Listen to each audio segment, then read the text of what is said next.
kind of a good lesson for life. Yeah. Like, you just got to get scrappy. You got to figure it out. And things may not work out the way that you expected, right? This is not, it's so funny. In some ways, this is the life I've always wanted. In some ways, it's the life I didn't picture for myself at this age, right? Like, what did you picture for yourself at this age? I mean, being married, having kids, living in suburbia, which is crazy if you know me. I know. And you know me, so you're like, really? Wait. When did you? She's like, wait, we got to talk. I got it. What? Take a drink.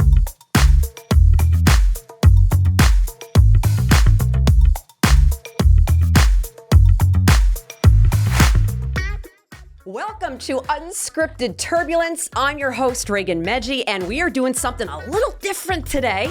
We are merging two podcasts. Woo-woo! Take it away. Who's with me today? Hi, everyone. I am Smitha Rao with Unglamorous in the City, and I am so excited to be doing this because I have to start off by saying Raegan has taught me so much about the podcasting world, and I'm so grateful to be sitting here in the very studio that, by the way, I know because of her. So I am so excited. So to everyone who watches and listens Unglamorous in the City, thank you for joining us on what's going to be an adventure and a martini adventure. It is, and say no more, my friend. Okay, so you see in this shot, we have 2 glasses of water. I'm going to wet the whistle, if you will. I'll do the same. I was like, that's our starting. Yeah. Because what I find, Smitha and I, other than being good friends, and we'll get into that, we love our martinis. So what better way to collaborate on a podcast than to bring out the martini? So for Unscripted Turbulence, we have a proud sponsor. Oh yeah, baby. Castra Elion Vodka. Don't you love that with the, what is it with the influencers, and they're always like, you know what? I love the bottle. I will say that's a pretty cool bottle. Now, if you're not watching, but you're listening, the bottle is very Grecian. It's predominantly white with some blue in it. This is the first premium vodka made in Greece out of 3 different olives. So they're our proud sponsor. I'm going to put it here, and I'm going to make, in real time, a martini for us. Now, I did this Guys, before. What a treat. I mean, what a freaking treat. Now, mind you, I don't know how much dilution is going on because we've been sitting here for a little bit. So the ice might, it's fine. Okay. So, and that's probably a good thing for both you and me. Listen, I have a 6 a.m. flight, so I need to sleep when I get home. Yeah, so this is perfect. Yeah, this one over here is going to Chicago tomorrow. I'm like, wait, what? Unglamorous in the City, my ass. Just kidding. All right. You know how many miles I've traveled this year, right? Do you know? No, but you're going to tell me. I'm going to tell you. 40,000. That is actually a fun fact because I went to Australia and New Zealand. To be fair, that's most of those miles. And I traveled between the 2 countries. Then I've been traveling for work and all over the country. You're out of your mind. Mexico, I know. And I'm going to South Korea, Japan, and Thailand by the end of the year. Now, I'm nuts. And we'll get into all of that, but I'm nuts. My God. I mean, people who have been watching and listening to me, I feel like know that. They know about my love for travel. I want to go to 50 countries by the age of 50.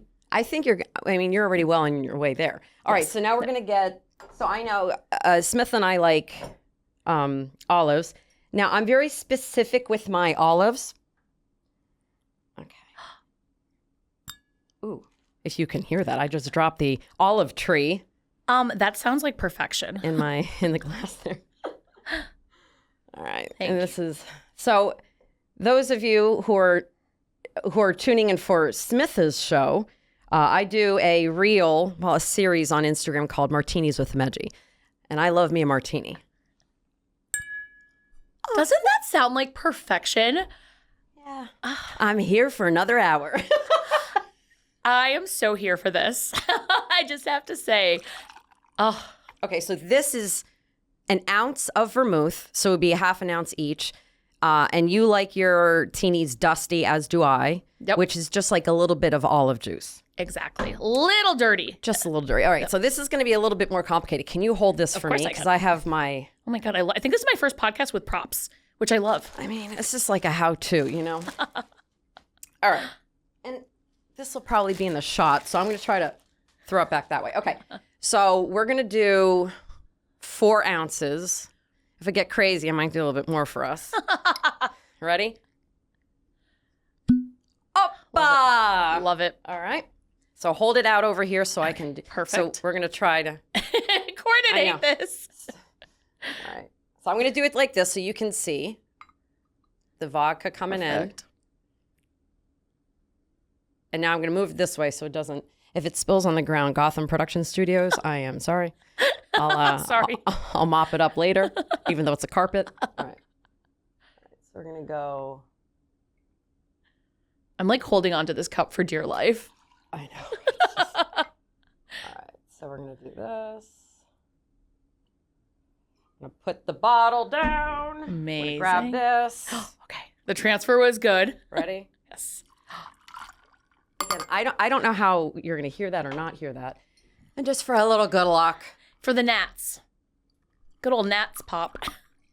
I know, right? Okay, so there's the castor oil. And the castor oil vodka, beautiful tab, beautiful like little cork guy. We're going to close it. All right. Oh, my favorite part. Okay. Now watch this thing get stuck and I can't open it. That's going to be embarrassing.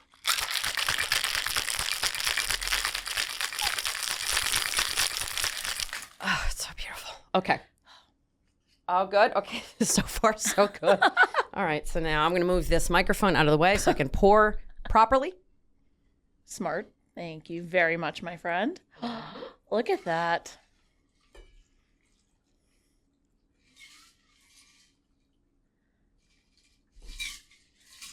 Oh, look at that.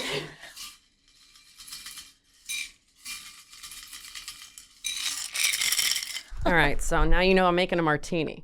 We got all sorts of stuff. I mean, this isn't like something you'd see on like the Food Network, but I'm trying to make it as pretty as I can in the backdrop here. You know what? I've worked with a star from the Food Network, and quite frankly, you're at the same level. Very precise, yes. That is a fun fact, yeah. That's really years scary. ago. But yeah, that's really scary. All right, that was so an ordeal. Okay, so now we're gonna cheers. We're gonna try to see if we can get the cheersing. Okay, amazing. Let's do another one. I feel like this is cheers to our podcast and collaboration. Cheers to you, Raegan. All right, here we go. Pinkies up. I already spilled a little. Sorry. I could edit that in or edit that out. It might go in. I don't know. Let's leave it in. That's the unglamorous part. Mm-hmm. Oh, that's perfection. Isn't that so smooth? Raegan, that is amazing. Now, Smitha, she likes a certain, we're not going to say what vodka you like, because I like that vodka too. Yes. But until I met this vodka. I will say truly, Isn't though, it good? And I'm not being paid to say this, like that is very, very, very, very good vodka. I will say that is smooth. And that goes well. You've also made it well, though. Oh, cheers to that. Cheers to us, sister. Mm-mm-mm. Cheers to all the baddie women out there as well. I will say cheers to all the women out there, too, that are watching and listening. And men's. We have some men's on my end. That's and true. your end. We both men's. Okay. True. So now, how do I know Smitha? Why are we doing this? Blah, blah, blah, blah, blah. Okay, so... my journey into this world of podcasting started when I decided to leave TV news, as you know, and she knows specifically because she works at a company. We're not going to say where. She has a full-time job, and then she podcasts on the side. Whereas for fun. Yeah, whereas this is my full-time job, and I don't know how this one over here is able to balance everything, because it's not easy being a podcaster. But somehow you're doing like 9,000 things. So I'm writing a book too. You mentioned that at dinner the other day. I was like, we're going to get into that. So a couple of years ago, I was at a local station and I had to cover an event, and Smitha was there. And when you cover an event as a reporter, and I think most reporters will agree with me on this, and it's an event that's maybe sponsored or there's a company that's with it, the company usually has what we like to call a handler.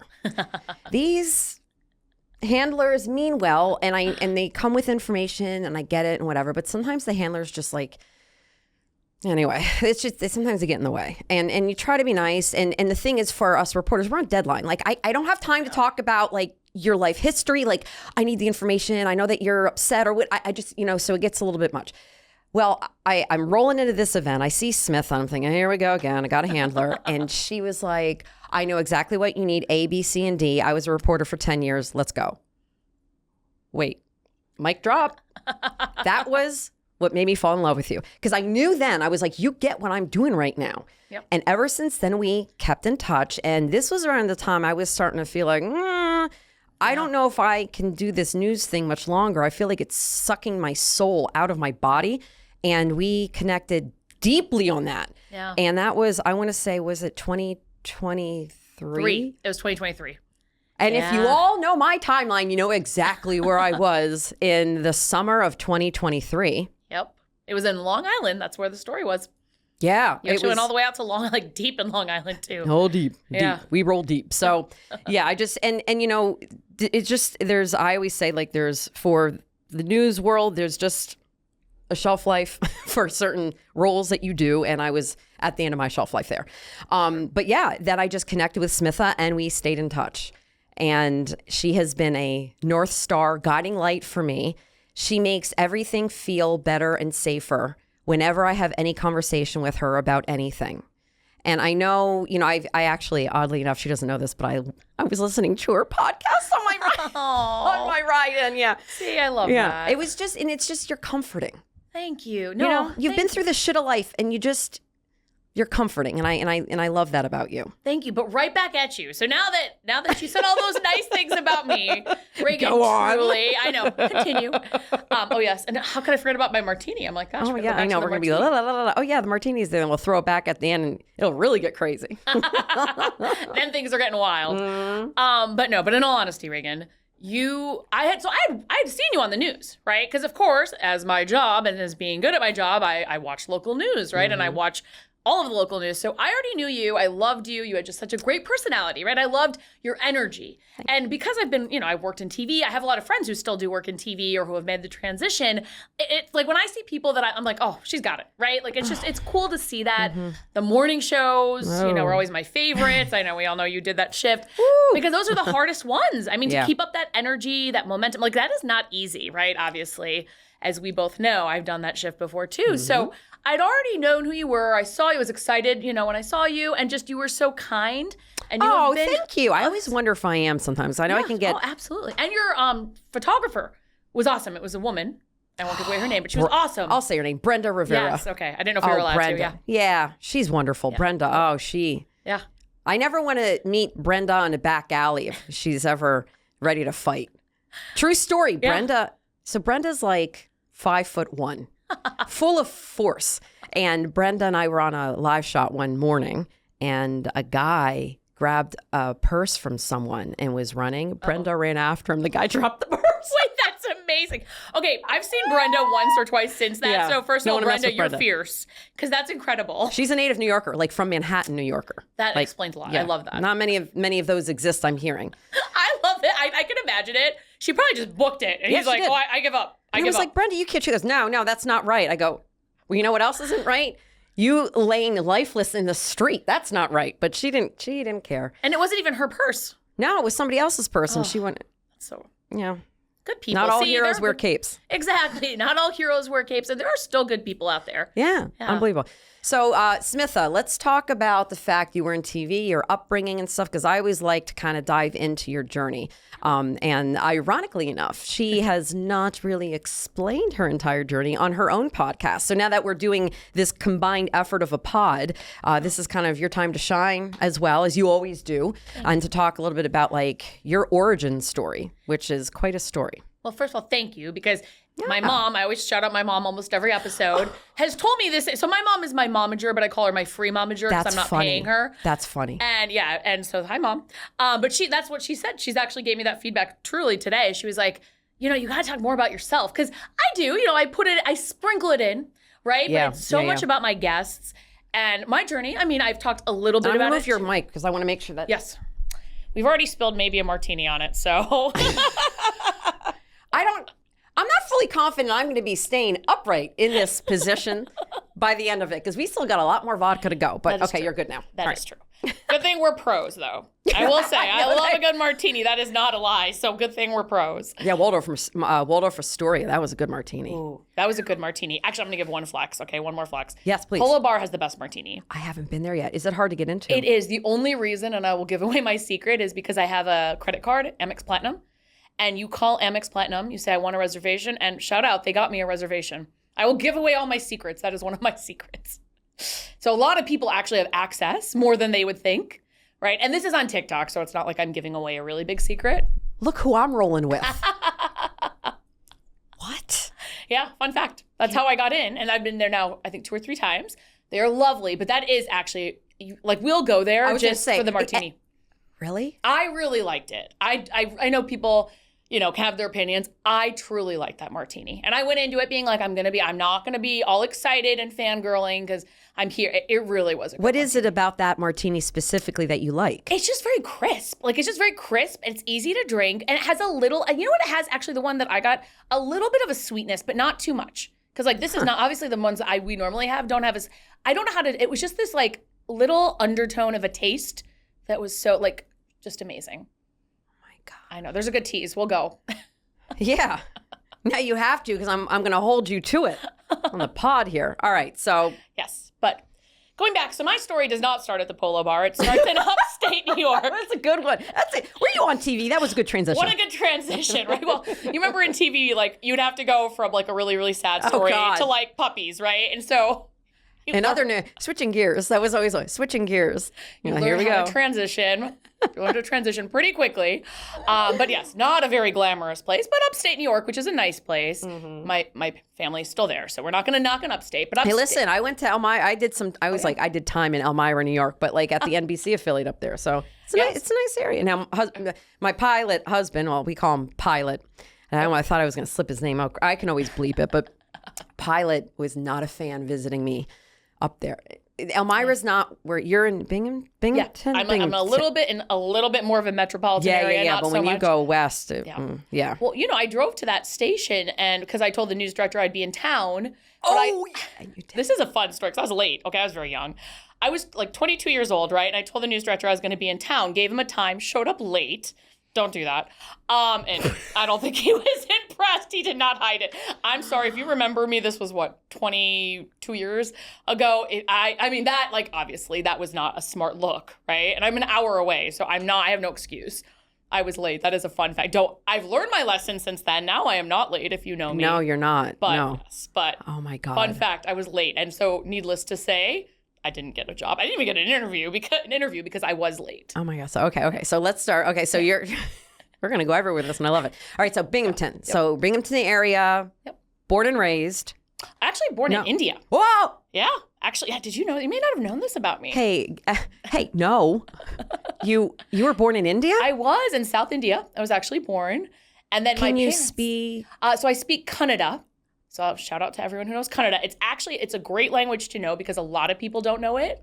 So when you want to talk about people in front of them, use Kannada. There's enough people out there that know it, but like if you're at a restaurant here, right, it's very unlikely. So sometimes fluently. Oh yeah, decently. I understand it better than I speak it. Okay, so I do this to everybody because I'm fascinated when people can speak different languages. Yep. Like, can you say a sentence to me and tell me what you said? I will. Okay, so if you know Kannada, don't laugh at me because even my own family makes fun of the way I pronounce things. But Nanu Hesaru Smitha means my name is Smitha.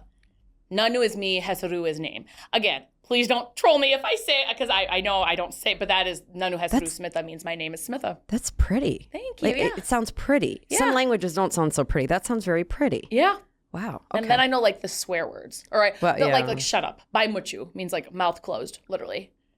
So, the most random words. That's funny. But it's a good language to know for that reason. Okay. And when did you move here? So when I was 6 months old. My dad actually was already in America. This is very much an immigrant story. He was already in America. So he's a doctor. Okay. He was doing his residency, kind of going up and down. He was actually in the Midwest at that point. So going around. So my mom was actually in India. My dad was here. I'm the oldest. I have a brother. So I'm the oldest, right? So my mom has her family there. Yeah. Have the baby there. And back then, of course, you have to wait like you do now, right? To come into the country. And so, they were able to come. My mom was able to come with me. Yeah. But at that time, they actually weren't together, which is really funny when you think about it, because that's such a common thing back then, right? With these immigrant stories. But my dad was actually not in the hospital. And I'm very close to my dad. So hi, Dad. Oh, and, hi, Dad. it's cute because my mom's like, he definitely felt bad that he couldn't be, but those were the circumstances. And he was working in the hospital in the Midwest. He was, and you have to wait to get your visa and all that stuff, right? So wow. But he was already here. He had family over here, so he was already here. And so then we came. But I came here pretty early on. Like I wasn't even a year old. Wow. So I came here pretty early on, and then my brother was born here in the Midwest, 5-6 years later. And then would he be an fact, immigrant? Is that like something you have over him? You're like, haha. I know. I'm like, well, you're born in the Midwest. I'm born in another country. Like, again, I love to travel. So I'm like, I'm born in another country. I mean, it tracks with you traveling as much. Yeah, exactly. Yeah, I was on a plane. I mean, when I was 6 months old. 40,000 miles later plus. And I'm a good traveler on a plane, which thank God, right? Like I actually don't mind being on a plane. I mean, the thing is, I start to feel like gross, right? But I don't mind that. Like I can sleep, I can do all those things. I just feel like disgusting when I get home. I'm like, I need a shower. Yeah, yeah. Like those, 20-hour flights. But 20-hour flights. For those of us who do the 20-hour flights, haven't gotten there yet. One day. So your family was all over here. Eventually you get up to Binghamton. Yep. And then get to Binghamton. And so I always wanted to be a journalist. Actually, I wanted to be an actress initially. I don't even think you know this. No, I don't. There are all these things I'm learning right now. Have a couple of sips of martini and be surprised what you find out about your friend. I know, exactly, right? And we just spent, we met like a week ago, right? But I guess we didn't. Yeah, we didn't like dive into. Exactly. All this stuff. Okay. But yeah, so, I wanted to be an actress. And then my mother at a pretty early age was like, why don't you be a journalist? That's a lot more respectful, right? And so I was obviously close to Syracuse, right? You know where this is going. So I was that, kind of nerdy Asian in high school, studied, took every AP class you could ever take, like AP US History, AP English, everything, right? And then joined every class. I literally, Raegan, think I was in every single club. Like if you look in a yearbook, and I was one of 2 brown people, I think, at the school, you will see me in every club, like Key Club, like student, like everything. Yeah, everything. Because you just wanted to? That was like your drive? Or I wanted to get into Newhouse. So, of course, at Syracuse, there's the SI Newhouse School of Public Communications, and everyone knows it's very, very competitive. Yes. Right? And this was, of course, 25 years ago when I was graduating in 2001, right? So, I knew it was going to be hard. So I just did everything. I played sports. I played tennis, basketball, lacrosse. I did everything. Because you knew you wanted to get to Newhouse. Yeah, it was a part of the motivation. I think I was just a little naturally like that too. But I think it was also like knowing in the back of my mind, okay, I can get into Syracuse if I continue down this path. Have, I think I had a 4.0 average GPA, all the clubs, all the activities. So it definitely helped. I got into Newhouse and I got in right away because I know a lot of smart people have transferred in, but I didn't want to go to college and have to do this. I didn't want to work this hard in college, right? And that's the funny thing. I actually was more studious in high school, then got into Newhouse. And obviously you have to still work. Well, you're learning how to be an adult too. But the fact you were so driven in high school. Yeah. I was driven in different ways. How so?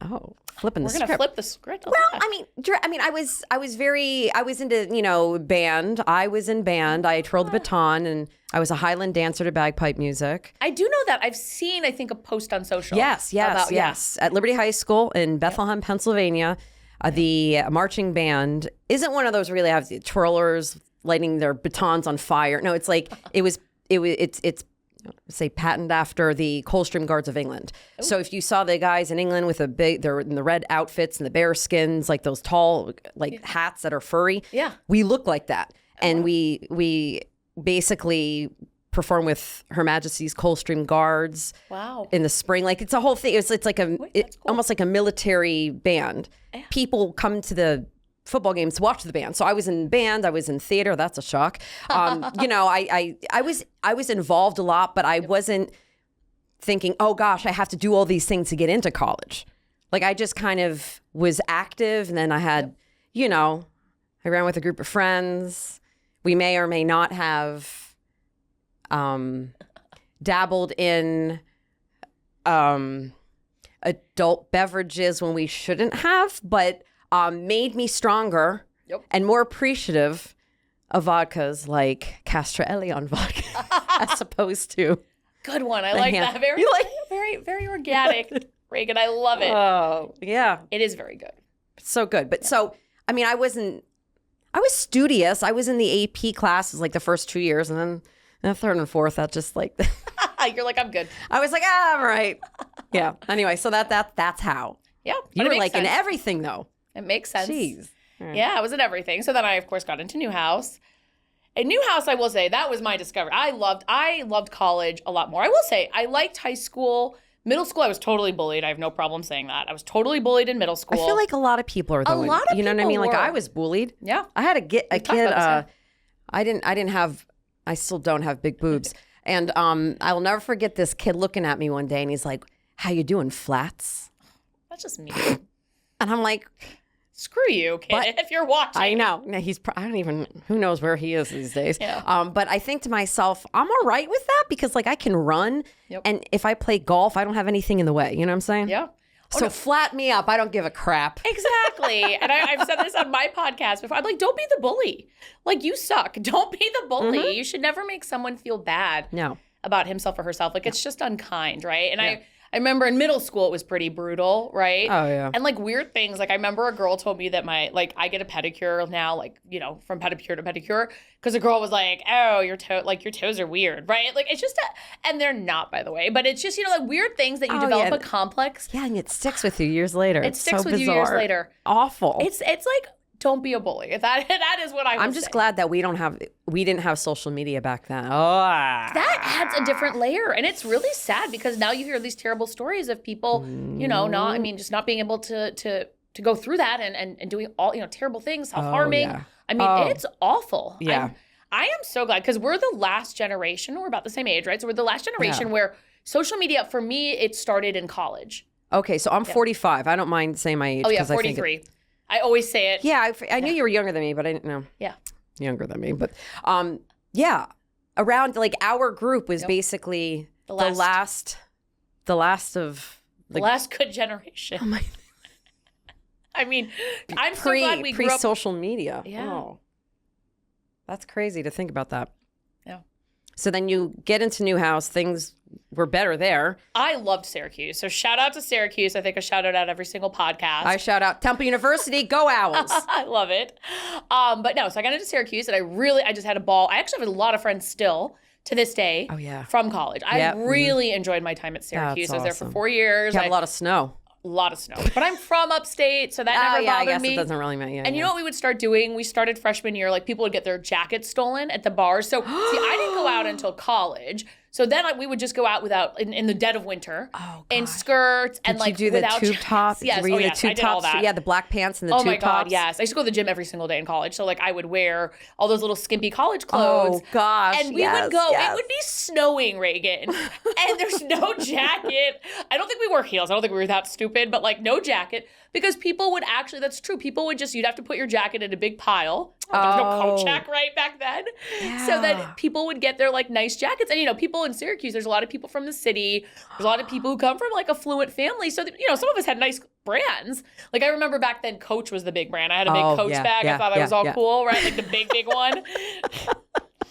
We'll talk about that. I've upgraded a little bit, but you have. Yeah, you have. We'll talk about that. But it was funny, you know, but people would, so then we just would we learned to deal with the cold. We learned to deal with all of that, right? So I will say I had a fabulous time. I still actually mentor some students at Syracuse. I still go to Syracuse events. I still meet people. Like I have friends in the last year that I've met at Syracuse events. So I'm still very connected. That's so I need to be better at getting involved with the alumni events at Temple. That's where I fail.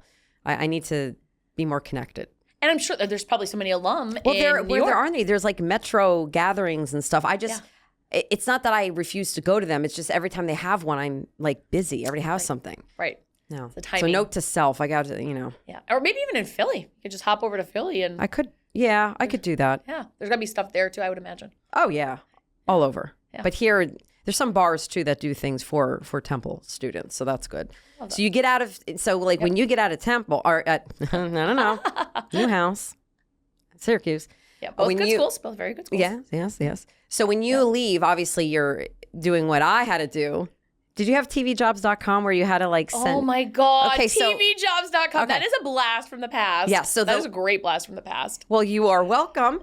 So in order to get a job, when we went to school, I graduated in 2003. So we had to go on tvjobs.com, which I don't even know if it still exists. I don't think it does. I feel like I saw it. No. I don't, or if it does, it's a different iteration or something. I feel like I Googled it once for fun. Get out. So that's what would happen is you'd see the job postings for if you went a reporter, anchor, and it would tell you it was a reporter, anchor, the station, the call sign, if it was WETM, WNEP, whatever.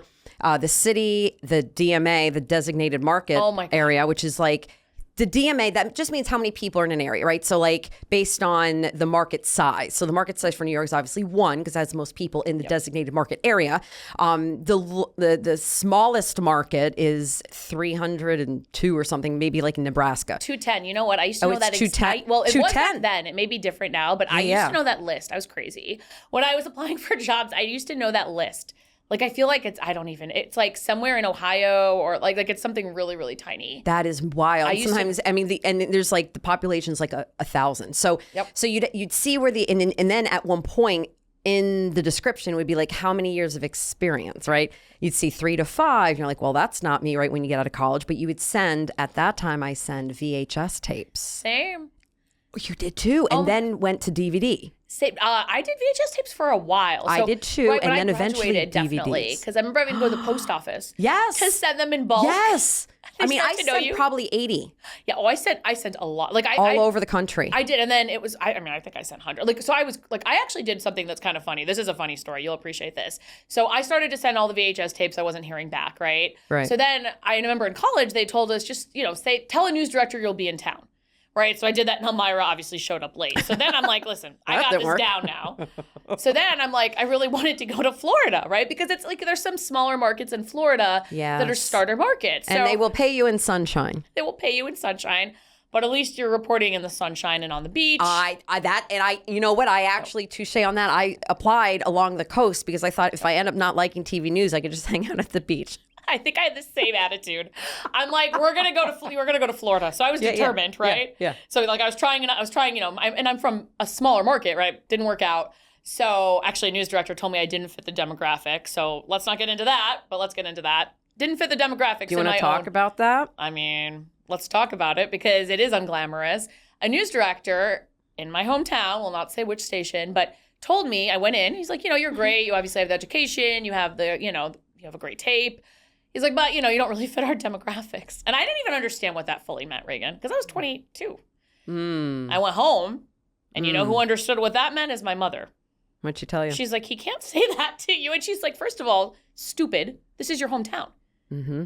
But that is actually, it's a story I've remembered, right, to this day. And it's, again, everything, all the unglamorous things I will say, and I talk about it on my podcast, they have shaped who I am today. Yeah. So I don't say it to complain. I don't say it to be like, oh, my poor life. No, I say it because truly I want someone to listen to this and be like, oh my gosh, that's happened to me too, right? Or some iteration of that. Mm-hmm. And then know you're not alone. Because that was like one of the first moments where I realized, oh, in this industry, they really do care what you look like. And they still do, right? And the color you are and the gender you are. Exactly. And how you speak on camera. And it was something that I was taught when I went to Temple. And as a white woman, I knew what I was signing up for. Yeah. You have to reflect your demographic, which means you can't have the same color on the desk. Yes. You just can't. Yes. You can't have all white. 100%. Can't have all black. Can't have all Indian. Unless you're like in a super like that community. You know what I mean? Like that would be a little weird, I guess. But that doesn't really exist here in the maybe Edison, in the New Jersey, where it's all Indian people. Maybe have like one person of color, like and whatever. So, but you know what you're signing up for. But it definitely it's a deciding factor, and it is true. Yeah. And we all know that when we sign up to do this job in TV news. Yeah. They want a man. I mean, you and I wouldn't have a chance, right? For and back then it was very much like I remember the joke was, your VHS tape gets put in for 5 seconds. Oh, yeah. Right? Remember, you're spending all this time dubbing them. You're spending all this time mailing them. You're spending all this money, or my parents in my case were spending all this money. Of course. Right? To mail them. I remember, we were rolling deep that time in our lives. Come on, Smitha, you know that. It's so funny. My first couple of TV jobs were so bad. That thank God I have nice parents and parents that I'm fortunate to have parents who help me. I would have been homeless. I don't know how I would have paid. My first job was in Charlotte, and it was as a producer, right? Because I couldn't find a reporting job. I don't know how people live on these TV salaries. No. I would have literally been on the begging for money on the side, after my work, after my shift. I remember getting a job. My first TV job was in Allentown, and I can't remember. It wasn't WFMZ. No, which one? It's not even in operation anymore. It's TV2. I have bloopers from that station, and they're on DVD and I got to get them transferred over. Oh my God, you But I have got to to do it in a way, like I don't want to get anybody in trouble. But it's just weird things would happen. It's a local cable station. And now it only does sports, and they do a really good job at like high school sports. But at that time, it was local, really local news. Yeah. Like I did a story about a mattress company, an organic mattress company. My stand-up, which is like when you're in the store and you demonstrate something, was me falling asleep. Anyway. All that to be said, They were probably a sponsor. No. No, we just would cover, So I did get a job in Yakima, Washington. Never took it, but it was $18,000. No help moving. I interviewed there too, actually, fun fact, but over the phone. I don't think I ever went over there. Over the phone. I never went. Yeah. But they hired me. Yeah. And I was like, come again? 18,000. Yeah. And then Elmira, I made 30,000. And that seemed like you were rich. I was like, oh my God, yeah, what's going on? But I think I was supposed to make like 25,000, but I made 30 because I could anchor. And they would put me on for that. And I got overtime. Now I think I got overtime. And that was a big thing because I remember some jobs. I remember I had a job where I was making $30K, but we didn't get overtime. Yeah. And it was like, don't worry, we'll comp you. And then there'd be breaking news because I was also a bureau reporter, a couple of my early jobs. Did that too. Yep. So those were brutal because I remember actually one of my funniest stories is, I worked a weekend shift to begin with. I worked a Wednesday through Sunday shift. My days off were Monday, Tuesday. Not the most exciting days, right? It's like nothing's open on Monday. No, but sometimes I would go out with friends. Like I had some good friends there. This was in North Carolina who would go out with me on a Monday night. Oh, yeah. So I remember one Monday night being out, consuming some beverages and getting a call from the newsroom. And I guess I think there was only two of us out there. So the other reporter must not have been working. Yeah. Hey, there's a fire an hour away, mind you. Can you go swing by and get some B-roll just really quickly? Swing by an hour away. And I'm like, well, I've been drinking. So like, and news, like this was the news desk that called. It's like, oh, I'm like, no, I'm not going to get in the news vehicle. And I mean, I wasn't drunk, but I'm like, and drive drunk, presumably, right? Mm-hmm. To go get probably arrested at that point to cover. But it was wild because I'm like, I'm not on call. I'm not, Well, they didn't care. They just needed the footage. Yes. They needed the information. They would do anything to get it. I'm like, you want me to jump into a news vehicle and probably And that person making that call was probably like your age, right? Not. Yes, because this was again a very small station. But these isn't it glamorous, people? Don't you want to do the early TV stages and then eventually get to the big time? This is what we had to do back then. Now, a little different. Yeah. Even now, I still hear some stories of friends. I mean, of course, now our friends are older, like they're, so they're obviously a little bit more in their, like further in their careers. But Raegan, I just remember some of the things were almost so funny. Like I had a friend once, one of my friends was a reporter, and she was covering a bear sighting, and the news director was bothering her so much, who he did eventually get fired because he was crazy. And she's like, I wish the bear would just come out, find me, and just like end this. She's like, I want to end this. I think we've all been there, where we are driving to location, hoping we're going to hit a pothole, and then all of a sudden have to call AAA and be like, can't make it. Not that I may or may not have had that thought cross my mind. Yeah. No, legit. And this, I think, before text messaging. I think she called me and told me. She's like, then I found some raw chicken and spread it on my body, hoping the bear would somehow sniff me out and just take me. She went after the bear.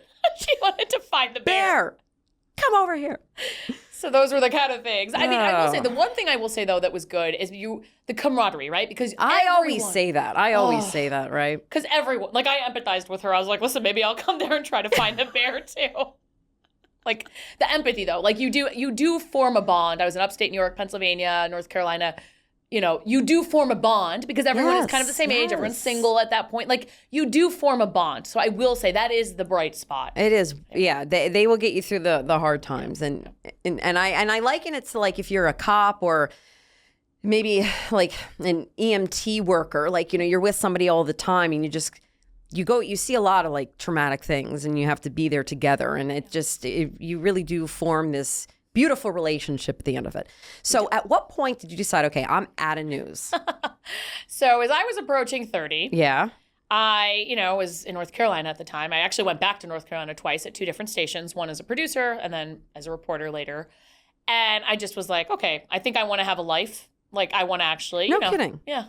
I was like, I actually, and so of course my family is in upstate, my brother was already in New York at the time. And I'm like, I want to move to New York. I know there's no way I'm going from, this market to New York. So I actually did something crazy. I told, and actually the true story is that I was being asked to cover a hurricane by myself, literally going into the hurricane. And back then, we'd call like the emergency responders. And I remember this person I knew, he's like, why are you going there? He's like, that's really unsafe. And I told the station, and they didn't really seem too concerned about it. Like, I actually think I got pretty upset. I think I was crying. Like, I was pretty upset at that point. Yeah, I would be very impassioned. Well, and this was also the same station actually, no, I guess it was the same area where Obama came.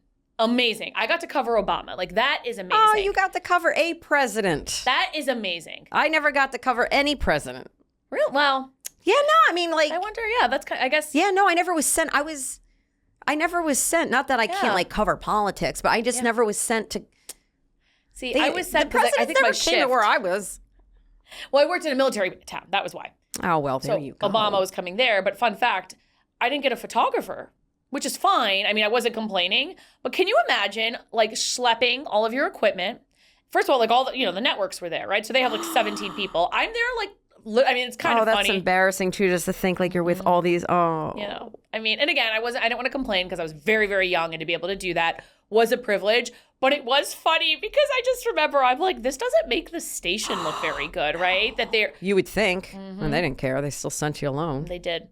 And I had to send, and it was a 24-hour station, so they wanted the footage ASAP, of course. I'm sorry, you'll probably... Did they think the president was going to come up to you and be like, oh, hey, by the way, I see you're alone. I will have a one-on-one with you. I feel so bad for you. I mean, maybe. That would have been something, right? Right, maybe. What if you're like crying? You're like, please answer my questions. And he's like, okay. I do remember that. I mean, I would say it was very exciting leading up to it because, you had to do all this background check and they had and then the dogs came and sniffed the news vehicle. Like you felt very important, right? And the girl with the chicken on her with the bear was there hiding, being like, I'm going to get them this time. You're not going to be allowed in. That's my revenge. I was going to say, right? The bear or Obama. I mean, I would always choose Obama. Yeah. Side note, I love Raegan. I feel like I could just keep doing. I'm like, this is so fun. Chicken on the chicken on the bear, but it was the same market actually. But yeah, but I will say same market. Oh Lord. But yeah, but I will say, I mean, I'm grateful for all those experiences. Of course. For sure. But I just had enough because I'm like, my personal life How could you not? They're like, the winds are like going sideways. They're and I worked at the Weather Channel, so I know. And then you've got these projectiles, which are like the trees, the limbs, whatever, coming at you. And they're like, oh yeah, we just want you to get into the eye of the hurricane. And you're like, I can't do this anymore. OEM, Office of Emergency Management, is there probably saying, you have to go back to, and you're like, my news director needs me to be in the eye of the hurricane. And you're like, I got to get this B-roll. Oh my God. I got all sorts of stuff. I was once on a military base and they tried to charge me for trespassing because the news director. At that point, did you just throw your body and be like, please just take me in? I'm like, take me. I'm done. I will say, cheers to my parents and my brother. Because, I mean, the stuff that they heard, they were so supportive. But at this point, right, they'd heard all these stories, right? And I think they were like, yeah. So I had a contract. It was not done, right? I was not towards the end of the contract. But this is also fun. So we have a family lawyer. We call the family lawyer. Yeah. And, my parents are like, listen, she's going to quit. She doesn't have a job. She's just going to move to New York. It's not like she's going to another TV station. No. So the lawyer looks at my contract and he was like, well, to be frank with you, they're paying you I think they're paying me $29,000. He's like, what are they going to get from you? Like, and then we're like, can they go after, and like, I'm not married, like they can't go after my family. So he's like, what are they going to get? And so they made me give back, I think, the moving fee, which was like $500. So I gladly did that. And I moved to New York without a job in 2011. Record stop. Yeah. Moved to New York. Yeah. Without a job. Yeah. Crazy person. And had two roommates who knew I had no job, who took me in actually from Syracuse. There was an email that would say about like rooming, people that wanted roommates. I lived in Astoria. This is a wonderful story because I lived in Astoria. I love Astoria. It is a good place, let me tell you. I loved our apartment. And these girls were very nice. I will say, to be fair, I did tell them, I said, listen, my dad's a doctor. I promise I'm good for the money. I'm like, I don't have. I'm sure with my dad's a doctor, kind of clear to there, like, oh, good. Even if we get some kind of crazy infectious disease, we can ask Smith to help us. She comes with some perks. She does come with perks. At least I got that going for me. So thank you to those roommates who took me in. And then I did get a job, actually very, very fast, at a nonprofit, which was awful. The woman was crazy and didn't pay us on time. Sorry if she's listening. But I was just so happy to have Wouldn't that be something if she was? You know, right? You were awful, by the way. She would spit on you. Oh. When she would talk. Like like not like, but just like it would. This is terrible. She'd have like food in her mouth and spit on it. I hope nobody's eating. Sorry. I know, that. sorry. And I'm like, and maybe the bear would have been appropriate then too. That bear's out there somewhere waiting for its time to shine. It's close up. Yeah. So, but then, I mean, that nonprofit, I will say, at least it kept me in New York. Yeah. Then I got a job in healthcare marketing, which is fine because I come from a family of doctors. Oh, so that wasn't, good fit. Yeah. So that wasn't, I mean, that was tough though. That was a hard transition from news to that. Everything is a hard transition out of news. It is. And imagine being like working for one of the top medical institutions in the world and writing copy for the Department of Surgery. Like, it wasn't a good fit. That job got eliminated. Oh. Fine. I mean, So then you got let go, laid off? So they gave me a notice, right? Kind of like in TV when they tell you that your contract's not renewed. At least I had a notice. Okay. And I will say, I was still kind of young and naive at this point, right? So I'm like, I'll find something. It took me a while, but I did find a job. But the one good thing is then I kind of went into jobs that made sense for my transition. I had a friend who actually made Wes. Thank you, Wes. Who had also been a reporter and transitioned. His name is Wes or West? Wes. W-E-S. Not associated with Summer House, Bravo. Not the same guy, I'm right? gonna not believe this. I don't. Because I would have to have you see the door, exit stage left. If anybody watches Bravo, you're gonna laugh. I'm not a big. You're not a Bravo. I got into Summer House, and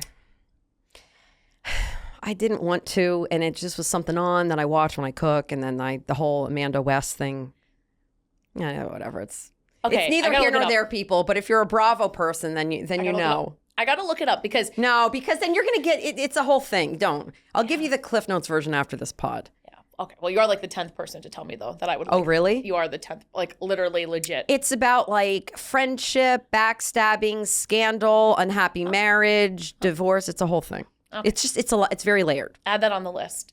Yeah. Anyway, so continue. Yeah, but no. So basically, I mean, I will say from that point on, so he told me he had transitioned to kind of the producing at a PR agency world, right? So satellite media tours, like kind of a very more natural transition, right? Right. So that was kind of my journey into PR, my start to PR. And since then, I've been working in PR. And I will say in PR, what's great is like you can make a lot of money.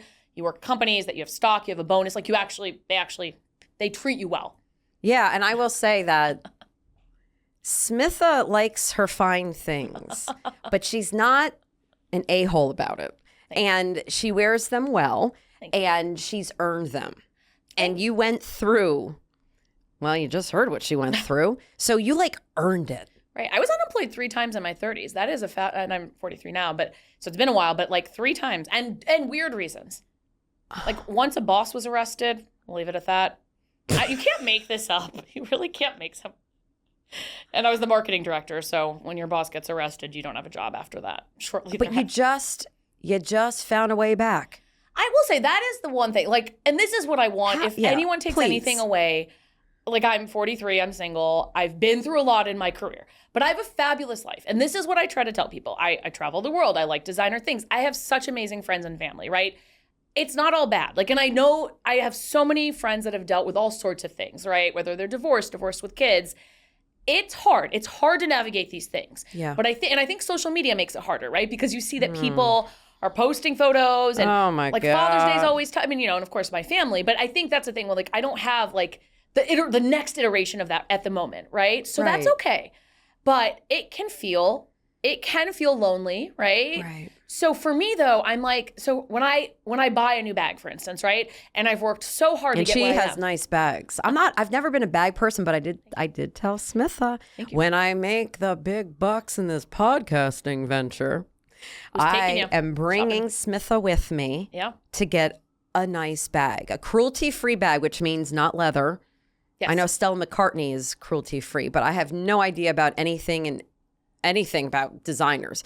But I'm bringing Smith with me because I think it would be very meaningful. I got you covered for sure. Thank you. I'll gladly come. And I have a Dior lady. I have a Louis Vuitton lady. Like I have my ladies. So I have a lot of. She's going to take me to the polo bar afterward. We're going to Polo Bar and we're going shopping.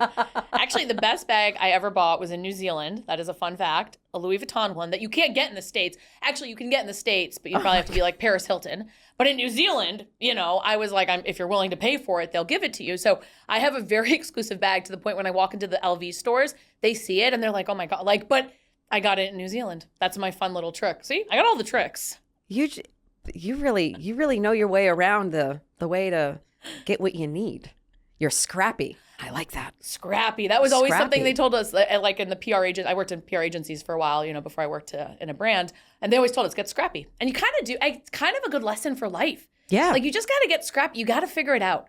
And things may not work out the way that you expected, right? This is not, it's so funny. In some ways, this is the life I've always wanted. In some ways, it's the life I didn't picture for myself at this age, right? What did you picture for yourself at this age? I mean, being married, having kids, living in suburbia, which is crazy if you know me. I know. And you know me, so you're like, really?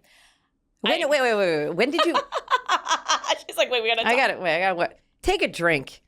Oh, yes. Because it's sitting there and it has, if a drink could have a face, it has a frown face because it hasn't been sipped for a little bit. So wait a minute. I've been enjoying the conversation with you so much. I forgot there's even a martini. I know. I forgot to. Well, I just keep holding mine. It's like a security blanket here. Like, tell me more. I'm like with the, girlfriends over martinis. So at what point were you like, oh yeah, I believe that my life, like you envision your life, the suburbia wife kids thing? Well, actually growing up, I will say, culturally, right? Culturally, you get pressure. And I think it's in a lot of cultures. So I'm not just pinpointing mine, but culturally, you always kind of, like, I actually remember seeing someone's mother, and it was like, I think at this point, I think my story had just been on CNN, right? I was so proud of it. And I feel like my mom had told, of course, my mom's my biggest fan, as you've kind of figured out. So she had told everyone, right? And I feel like this woman knew this. This was a family friend. And the first thing she asked me is, oh, good to see you. Are you married yet? That's like, and I think I was like 27. I was not even 30. But again, it doesn't matter. Like that, there are cultural expectations, again, across a lot of different cultures. Yes. Where I think that was, you almost see success as equated to having those things. And that is actually, Raegan, like such a good summary of why I've started the podcast, because I want people to know they can have good lives. And I'm not saying they have to have designer bags or travel the world, because I know I'm fortunate to be able to do those things, but you can find joy in so many other ways. You have really good friends and you have plans on the weekend and you have a beautiful life. You have a fulfilled life, just in a different way, I really like that. Thank you. I feel like I can ask you tons of more questions, and it looks like we're like... I'm so sad it's done. I'm like, I feel like we just got here. That's dumb. That's dumb. It just means we have to do a part 2. You think we could? I'm down. I mean... Do you think we could? You tell us. Who's in charge over here? Do you think we could? All right, I just had a flashback. I don't know where that came from. Oh. Like asking my producers, do you think we could do a part 2? Can I get an extra 30 seconds? I wouldn't even ask. I just keep talking. And then you hear the anchor being like, okay, thanks, Raegan. Well, you hear they had no choice. They had to stay with me because I got a little bit more demonstrative and something bigger. And they're like, oh, no, we really got to stay with her. Oh, that's amazing. But in all honesty, Raegan, I will say you can have a fabulous, glamorous life. Yeah. Even if there are unglamorous things you're navigating. That is like what I want people to get out of the podcast. And I'm very new. I'm like 2 months into my journey. So again, thank you for being such a wonderful mentor. Yeah, but you're killing it. Thank you. This one over here has 15 already in the can? We call it in the cans. Like, yep. You just save them. You record them, save them. And I've got a couple too, but yeah.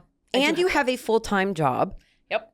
And it's funny because it's like I'll do work all, and then it's just like I'm like, oh my God, I'm slapping on makeup like literally when I'm walking over here, like I gotta, because I have to do it of course after work. But yeah, you hustle. I do. You hustle. Like this isn't a thing you're like, oh, like they're, you're not riding on the coattails of your father who is a doctor. Yeah. Like let's call a spade a spade. I mean, you are hustling. Thank you. Or my brother is a surgeon. I mean, and I really wanted to. your parents are probably like, and then this one over here is going into journalism. Well, that was the joke. Although it's a fun fact. My first cousin wrote this book called White Tiger. which is actually a movie with Priyanka Chopra. That is a fun fact. I don't talk to him. I can't claim to know him, but that is my first cousin. So there's a little bit of journalism, and he went to Columbia. So like there's a little bit of a journalism bug in my family. Almost everyone, like everyone else is a doctor, but there's like 2 of us that are trying to do the whole different path. You are doing the different path. You said you're writing a book, because you mentioned that. I want to bring it up, and then we got to kind of wrap it up and then. Where they come in and they're like, 30 seconds. I'm like, yeah, okay. Before we get our rap cue. Yeah. So the book. Yes. Do you want to, I don't know how much you want to talk about, if it's in production, like what is it about? So I'm at like 20,000 words, and you want to have about 60,000 to 70,000. Fun fact. Okay. It's just, it's so unglamorous is my whole theme, right? So it's like all about like unglamorous when life isn't as fabulous as you expect, different chapters. And it actually talks a lot about some of the stuff I've talked about, like navigating relationships, being unemployed, navigating like, comparing yourself to other people, right? Fat shaming. We didn't even get all this way, but fat shaming. Yeah, we wanted to talk about racism, sexism, like all the things, right? Just like everything that I have had experience with directly, sometimes even indirectly, like it's just sharing those experiences. And again, I say this at my podcast all the time. If I can help one person, and I know I already have in this journey, right? And you're the same way, like that makes it all worth it, right? Like you are so candid about your experience in TV and all of this, and you are helping people, right? And that, like, there's something so beautiful about that. And again, for me, like, I'm so new in the journey, so, it's not like I'm reaching millions of people, but even having one person say, I watched your episode, thank you for doing that. I needed to hear that today. Oh, yeah. Because we talk all about dating. I wanted to talk about the dating thing. I know. That'll be next time. But I have a lot of beautiful, successful single girlfriends in the city. I just do. And in late 30s, 40s age, some have never been married, whatever the case is. But it's just, but again, you can still have a glamorous life, even if you don't have some of those things you want. And fixate on what you have versus what you don't have. And how do you end your pod every time? Oh, yes. So I always say thank you for every single person, every single view. And please remember that some of the most unglamorous moments in life are usually where the real story begins. And today I'm going to add, and thank you, Raegan. This truly, I'm sad this is done. I know, I'm like really bummed. I kind of wish that they would forget about us and lock us in this building. Then we can talk a little bit longer. Right? No, same. I'm like, there's like 2 seconds there because it's also the end of the day, right? So yeah, they're like, all right, one of those two are gonna stop talking. We're only 2 minutes over, but in all honesty, we didn't start until 5 minutes. That's true. Late. So we're stretching it. Stretching it. That's what they do in TV. Yep. Not with a martini in their hand, but hey, they just stretch. This could be a new thing. You know what? There's a lot of reporters that need martinis. We've had a lot of martinis with those reporters. Funny you mention that. All right. Well, you know what? Cheers to us. Cheers, Raegan. Thank you again. Oh, this was fabulous. A little drinky drink with the pinky up here. This was awesome. So I think we're going to have to do a part 2, but please. I'm so glad that you were able to share your story on this pod, and then obviously your pod as well. Thank you, Raegan. And then we get to kind of, Next time we can dive into yours too. Oh. I know you do on yours, but we could maybe. Yeah, it's TV trilogy, but I can always talk a little bit more about that and then where we're at and how hard it's been to get to this point. Definitely. Well, it's a journey. Thank you. Thank you, everyone watching and listening, truly. Yeah. All right. Well, thank you so much. We'll wave to the camera. Thank you. Guys. Bye, friends. Aww. I love that. Oh, Raegan. Isn't that great?